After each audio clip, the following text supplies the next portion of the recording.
Hello all, I am Dr. Tejas Jariwala from Leprocare Hospital. મને એટલા બધા મારી રિલેટિવ્સ, ઓળખીતા પારખીતા, જૂના પેશન્ટ્સ એ બધાના રેગ્યુલરલી મારી ઉપર કોલ્સ આવતા હોય કે સર મને ઘૂંટણમાં પ્રોબ્લેમ છે, ઘૂંટણનો ઘસારો વધી ગયો છે, બતાવ્યું છે અને રિપ્લેસમેન્ટની સલાહ આપી છે. તો હવે અમે કયું રિપ્લેસમેન્ટ કરાવીએ, ક્યાં કરાવીએ, કયા ડૉક્ટર પાસે કરાવીએ, કંઈક હાફ રિપ્લેસમેન્ટ આવે છે, કંઈક ફૂલ રિપ્લેસમેન્ટ આવે છે, કંઈક રોબોટિક સર્જરી આવે છે, કંઈક અલગ અલગ પ્રકારના જોઈન્ટ્સ આવે છે. તો આમાંથી અમે શું કરીએ? એટલે મને એવો ક્વેશ્ચન થાય, હું પેશન્ટને કહું કે જો લેપ્રોસ્કોપિક સર્જરી હતી તો હું તમને કહેતે કે ભાઈ અમારામાં બે વસ્તુ આવે, એક ઓપન સર્જરી, એક લેપ્રોસ્કોપિક સર્જરી, અને લેપ્રોસ્કોપિક સર્જરી ઇઝ બેટર. એમાં બીજું કંઈ બહુ લાંબુ વિચારવાનું હોતું નથી. હવે આ ક્વેશ્ચન્સના હું પહેલાં જવાબ આપતો હતો મારા 2-3 ઓર્થોપેડિક સર્જન ફ્રેન્ડ્સને પૂછીને. હવે અત્યારે આપણે ત્યાં આપણી જ હોસ્પિટલમાં ડૉક્ટર અનાસ શેખ સાહેબ અવેલેબલ છે અને એઓ રેગ્યુલરલી રિપ્લેસમેન્ટ સર્જરીઝ અને બીજી બધી પણ આપણે ત્યાં ટ્રોમા એક્સિડન્ટની સર્જરીઝ કરતા હોય છે. તો મેં એવું નક્કી કર્યું કે કેમ નહીં મારા બધા રિલેટિવ્સને પણ એક મેસેજ પહોંચી જાય, તો એના માટે આપણે એમની સાથે જ આ બધા ક્વેશ્ચન આન્સરના જવાબો એમની પાસે જ લઈએ. ની રિપ્લેસમેન્ટ અનાસ અત્યારે આપણે સુરતમાં કશે પણ એટલે આપણે જતા હોઈએ ડ્રાઇવિંગ કરીને તો દરેક ટ્રાફિક જંકશન પર આપણે ની રિપ્લેસમેન્ટનું બિલબોર્ડ્સ દેખાય છે. રેડિયો પર દર 5-10 મિનિટે તમને જુદી જુદી ચેનલ્સ પર ની રિપ્લેસમેન્ટની એડ્સ સાંભળવા મળે છે. અને બહુ બધા લોકોને ઘૂંટણના ઘસારાનો પ્રોબ્લેમ તો બહુ બધા લોકોને હોય છે અને લોકોને પણ ઇન્ફોર્મેશન હોતી નથી અને લોકો જુદા જુદા ક્લિનિક્સ પર જુદી જુદી ઇન્ફોર્મેશન કલેક્ટ કરે છે. આપણે ત્યાં તો ઇન્ડિયન સોસાયટીમાં તો એવું છે કે જેણે પોતે ની રિપ્લેસમેન્ટ કરાવેલું હોય તે પોતે અડધા ડૉક્ટર થઈ ગયા હોય છે, કેટલી બધી સલાહ આપતા હોય છે. તો એટલે તેજસ સરે કીધું એમ કે એના કરતાં આપણે આજે એક સાયન્ટિફિક વેમાં લોકોને સાચી અને સરખી સલાહ મળે તો એના માટે આપણે આજે અનાસ સર સાથે આ સેશન કરી રહ્યા છીએ. સર, તો પહેલાં તો આપણે જે આ સાદી ભાષામાં ની રિપ્લેસમેન્ટ એટલે શું તે જાણીએ. હવે સૌથી પહેલાં ની રિપ્લેસમેન્ટ જાણવા માટે આપણે ઘૂંટણને જાણવો પડે. તો એના માટે આપણા પાસે એક મોડલ છે, હું તમને થોડું સમજાવું. જેમ કે આ જે દેખાય છે, જે શાઇની પાર્ટ છે, એ આપણી કાર્ટિલેજ છે. હવે જ્યારે આ કાર્ટિલેજ ઘસાઈ જાય, જેમ જેમ ઉંમરના હિસાબે કાર્ટિલેજ અને જોઈન્ટનું અંદર ઘસારો શરૂ થાય, તમારી જોઈન્ટની આ જે બ્લુ કલર છે, આ ગાદી છે, ગાદી ઘસાવા લાગે, કાર્ટિલેજ ઘસાવા લાગે એટલે ઘૂંટણમાં ઘસારો થાય, જે બેઝિકલી ઘૂંટણમાં ઘસારો કે ઘૂંટણમાં કેપ ઓછી થઈ જવી કે એ રીતે આપણે ઓળખતા હોઈએ. હવે જ્યારે ઘૂંટણ બહુ વધારે ઘસાઈ જાય તો તમારી ડેલી એક્ટિવિટીઝ બધી હેમ્પર થાય, એટલે એના લીધે આપણે એના માટે આગળ સોચવું પડે. તો જ્યારે એડવાન્સ આર્થરાઇટિસ હોય, જેમ કે આ કન્ડિશન છે જેમાં આખી કાર્ટિલેજ ઘસાઈ ગઈ છે, મેનિસ્કસ જે છે ગાદી ઘૂંટણની એ ખરાબ થઈ ગઈ છે, એ કન્ડિશનમાં અમે ની રિપ્લેસમેન્ટ માટે એડવાઇસ કરતા હોઈએ. હવે ની રિપ્લેસમેન્ટ બેઝિકલી ઘૂંટણનો જે ખરાબ ભાગ છે, જે કાર્ટિલેજ, મેનિસ્કસ, એ બધું રિમૂવ કરીને એની જગ્યાએ આર્ટિફિશિયલ જોઈન્ટ બેસાડવો, એને ની રિપ્લેસમેન્ટ કહેવાય. આ એકદમ સરળ ભાષામાં આપણે આને આ રીતે કહી શકીએ. તેજસ સર જે રીતે તમને વાત કરીને ગયા કે ફૂલ ની રિપ્લેસમેન્ટ, પાર્શિયલ ની રિપ્લેસમેન્ટ, તો એમાં એ જે આ બે પદ્ધતિઓ છે એ બે પદ્ધતિઓ વચ્ચે શું તફાવત છે? Good question. હવે સૌથી પહેલા આપણે જાણીએ કે આખું ની રિપ્લેસમેન્ટ અથવા ટોટલ ની રિપ્લેસમેન્ટ શું છે.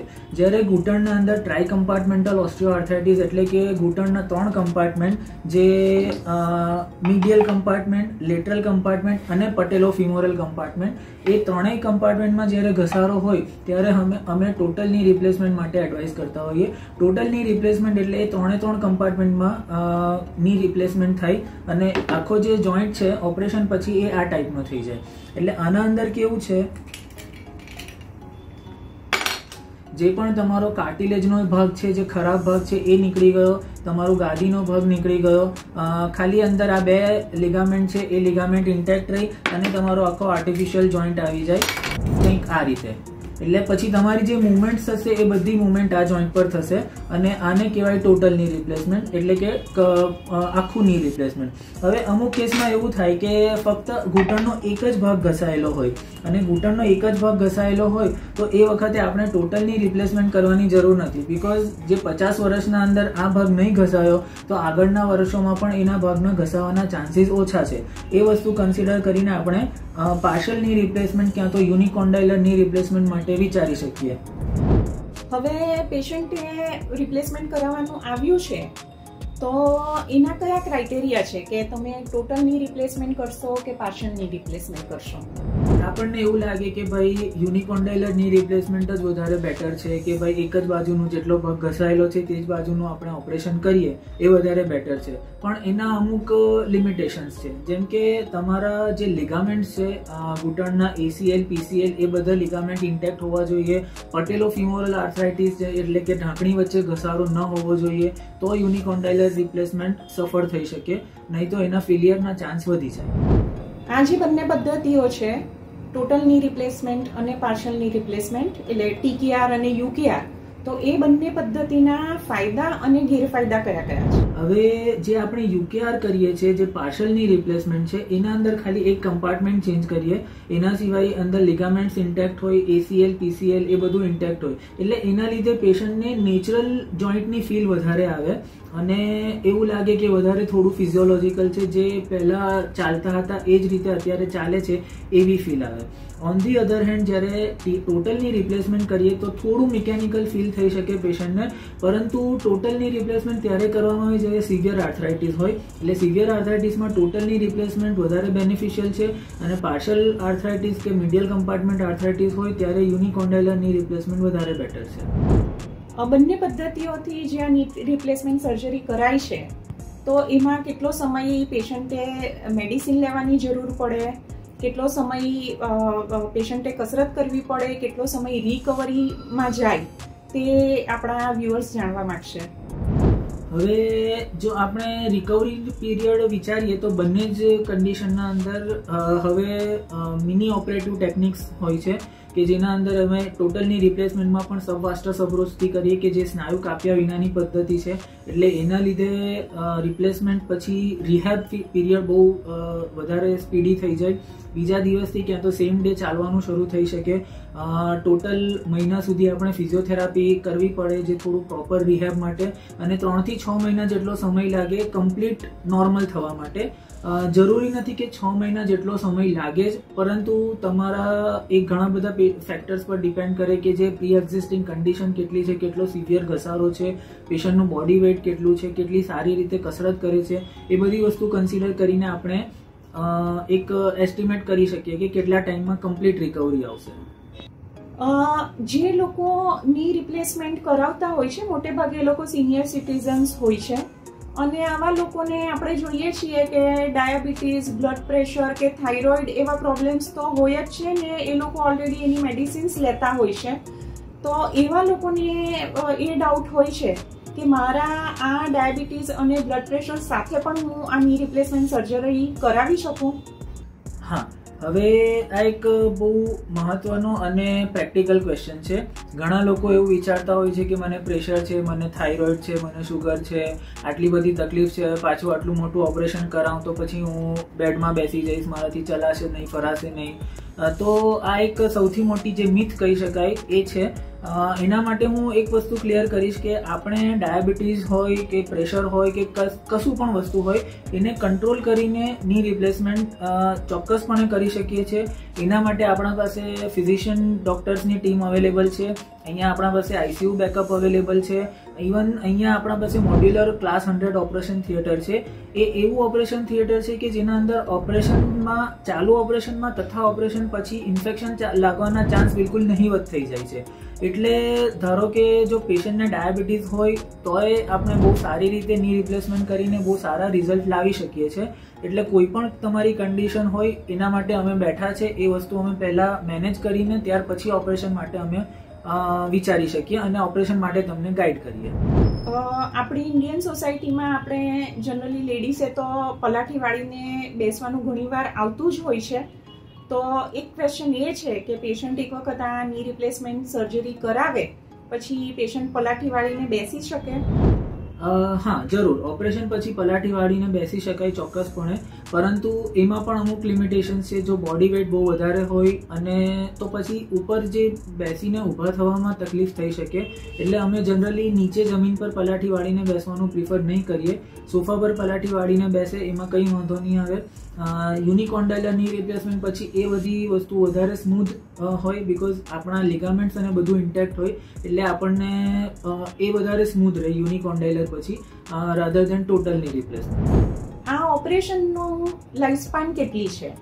એટલે કે એક વખત ની રિપ્લેસમેન્ટ તમે કરાવો પછી કેટલા વર્ષ સુધી પેશન્ટ ચિંતા કર્યા વગર એ જે ની રિપ્લેસમેન્ટ કરાવેલું છે એના ઉપર જીવી શકે? ઓપરેશનની લાઈફ ડિપેન્ડ કરે છે. જનરલી આપણે કન્સિડર કરીએ તો 15-20 વર્ષ સુધી એના જે ડેટાઝ છે તે 15-20 વર્ષ સુધી 90 to 95% સર્વાઈવલ રેટ ગણી શકાય કોઈ પણ ની રિપ્લેસમેન્ટમાં. પરંતુ જો આપણે કોબાલ્ટ ક્રોમિયમ, નોર્મલી જે આ મટીરિયલ હોય છે તે કોબાલ્ટ ક્રોમિયમ હોય છે, જો એના અંદર ઝિર્કોનિયમ ઓક્સિડાઇઝ ઝિર્કોનિયમ ક્યાં તો પછી ટાઇટેનિયમ નિયોબિયમ નાઇટ્રાઇડનું કોટિંગ વાળું મટીરિયલ યુઝ કરીએ તો એ વસ્તુમાં લાઈફ સ્પાન વધી જાય અને જોઈન્ટની આવરદા જે કહી શકાય એ વધી જાય. તમારા માટે કયા દર્દી માટે કયું ઓપરેશન સારું છે? આ એક total individual patient wise approach ગણી શકાય. જે પેશન્ટના અંદર ઘૂંટણમાં ઘસારો કેવો છે, પેશન્ટનું બોડી વેઇટ કેટલું છે, પેશન્ટની લાઇફસ્ટાઇલ કઈ રીતે છે, એ બધી વસ્તુ કન્સિડર કરીને આપણે ડિસિઝન લેતા હોઈએ કે કયા પેશન્ટને કયું રિપ્લેસમેન્ટ વધારે સારું પડે. ઠેર ઠેર રેડિયો પર પણ આપણે અત્યારે રોબોટિક્સ ની રિપ્લેસમેન્ટ સર્જરી વિશે ઘણી વખત સાંભળતા હોઈએ છીએ. તો આ જે રોબોટિક્સથી થતી ની રિપ્લેસમેન્ટ સર્જરી છે તે ખરેખર ફાયદાકારક છે? હા, જ્યારે બહુ એડવાન્સ ઘસારો હોય, પગ આખા વાંકા વળી ગયા હોય, પગ સીધા નહીં થતા હોય, એવા અમુક કેસમાં જેમાં સિવિયર આર્થરાઇટિસ કહી શકાય, પ્લસ સાથે કોઈ પેરી ઇમ્પ્લાન્ટ હોય, જેમ કે આગળ કોઈ ઘૂંટણનું ઓપરેશન થયું છે, પ્લેટ મૂકી છે, એ બધા કેસમાં થોડું સિલેક્ટિવ જ્યારે એ કરવાનું હોય, કટ કરવાનું હોય, એ વખતે રોબોટિકની રિપ્લેસમેન્ટ થોડું ફાયદાકારક છે. અધરવાઇઝ એક્સપિરિયન્સ સર્જન્સના હાથમાં ટોટલની રિપ્લેસમેન્ટ જો રોબોટિક કરે કે પછી કન્વેન્શન મેથડથી કરે એમાં કોઈ ફરક નથી પડતો. પરંતુ એવું કહી શકાય કે ભાઈ એ બેઝિકલી એક્સપિરિયન્સ પર ડિપેન્ડ કરે છે કે કઈ રીતે ડોક્ટરનો એક્સપિરિયન્સ કેટલો છે એના પર. આ તો ના સર, આપણે જે વાતો કરી તે ની રિપ્લેસમેન્ટ સર્જરીઝની આજે વાતો કરી, પણ મારે જાણવું છે કે એ સિવાય પણ શરીરના બીજા કોઈ જોઈન્ટ્સની રિપ્લેસમેન્ટ સર્જરી કરવામાં આવે છે ખરી? એકચ્યુઅલી રિપ્લેસમેન્ટ કેવું છે, જે પણ સાંધો ઘસારો, જે સાંધામાં ઘસારો હોય એ સાંધામાં રિપ્લેસમેન્ટ કરવાનું પોસિબલ છે. ઘૂંટણ સિવાય અમે રેગ્યુલરલી હિપ રિપ્લેસમેન્ટ કરતા હોઈએ, શોલ્ડર રિપ્લેસમેન્ટ કરતા હોય, એલ્બો રિપ્લેસમેન્ટ થતું હોય, એ બધા ઘણા, એટલે લગભગ બધા બોડીના જે મોટા જોઈન્ટ્સ છે બધી જોઈન્ટ્સમાં રિપ્લેસમેન્ટ પોસિબલ છે.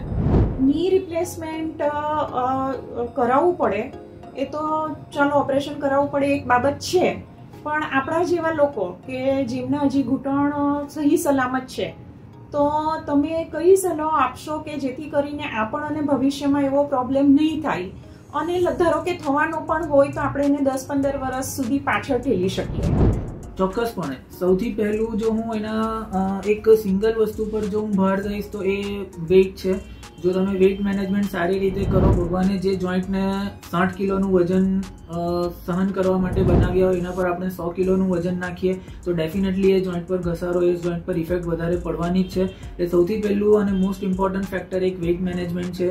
જો તમારા પગ વાંકા વળી રહ્યા છે તો એ તમારે પહેલી તકે એની તપાસ કરાવવી જોઈએ, બીકોઝ પગ વાંકા વળે ત્યાંથી શરૂઆત થઈ ગાદીમાં ઘસારાની, ગાદી ફાટવાની.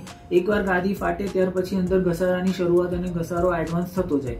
એટલે બેઝિકલી જો પહેલાથી આપણે થોડા પ્રિકોશન્સ રાખીએ કે જે ઘૂંટણમાં દુખાવાની શરૂઆત થઈ એ જ વખતે આપણે ડૉક્ટરને કન્સલ્ટ કરીએ તો એ વધારે બેટર છે. થોડી હેલ્ધી લાઇફસ્ટાઇલ છે, ચાલવાનું રાખીએ, ડેલી 5 થી 8 હજાર સ્ટેપ જેટલું ચાલીએ તો થોડું વેઇટ મેનેજમેન્ટ થશે, તો એ બધી વસ્તુ આપણને હેલ્પ કરી શકે ની રિપ્લેસમેન્ટથી બચવામાં. ઓકે ના સર, તો તમે આજે ખૂબ સરસ માહિતી આપી અને બહુ બધા લોકોને આઈ ગેસ કે બહુ બધા ડાઉટ્સ હતા, અને આજે એક સિમ્પલ ભાષામાં ની રિપ્લેસમેન્ટ કઈ રીતે કરાવી શકાય અને એના ફાયદા શું છે તે ખબર પડી હશે. મારી મમ્મીએ પોતે 3 વર્ષ પહેલા ની રિપ્લેસમેન્ટ કરાવેલું છે, અને હું પોતે જે ઘરમાં જોઉં છું કે મારી મમ્મીને પહેલા 10 ડગલા ચાલવામાં પણ તકલીફ પડતી હતી, તે આજે કિલોમીટર્સના કિલોમીટર્સ એટ અ સ્ટ્રેચ ચાલી શકે છે.